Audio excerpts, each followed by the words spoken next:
বাংলাদেশের যত বড় বড় গায়িকা হলে যে গুণা করিয়া যে পয়সা কামাইতরা এখন সামনে আনো চলো মারি আমার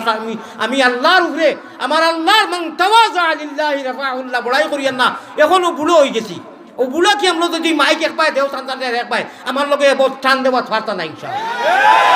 ফার্তা নাই কিন্তু আমরা গাইমু আমরা আল্লাহর রাসূলওয়ালা মাহফিল দেনু আল্লাহ খুশ হয় আর তাই দেন এইবার নাচিয়া টাটিয়া হেলাল্লে বেলাল্লে কোনো সওয়াব নাই সব হইবনি একটা পয়সার কোনো সওয়াব নাই হইবনি গানো কোনো সওয়াব গান বাজনা হারাম ভাই এখন আমরা যে তর্জ তরিকায় গাইমু আফসুস জানি নাই খালি মুস নানি আমার ভাই এখন ওই যে আলিমুলামা ওখানে ও তিলাওয়াত করিয়া গেলা বাচ্চাইনকে ফলোয়ারি প্রদর্শনী একটা মানুষের জুসি উঠিয়া কোনোদিন দেখলাম না বলে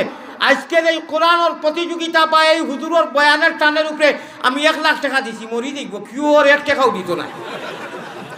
আর গালর লগে গাল লাগাইয়া খালি মহব্বত হুজুর আমার ইয়ার শক্তির লাগি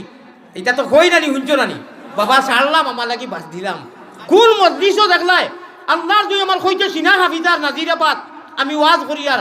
1 লক্ষ টাকা দিলেইছি আল্লাহর এক বন্দায় আপনার গানর উরুস খিতা উঠা উঠা লইয়া বাফর বলে সওয়াব হইতো আমি তফজুল হোসেন আরি করে কইলাম বলে আমি ভারত নাকি আওয়া বেকার গেছে কি বলে এখানে বলে খানো কোরআন আর খানো হাদিস আর খানো গানর মজলিসও এটা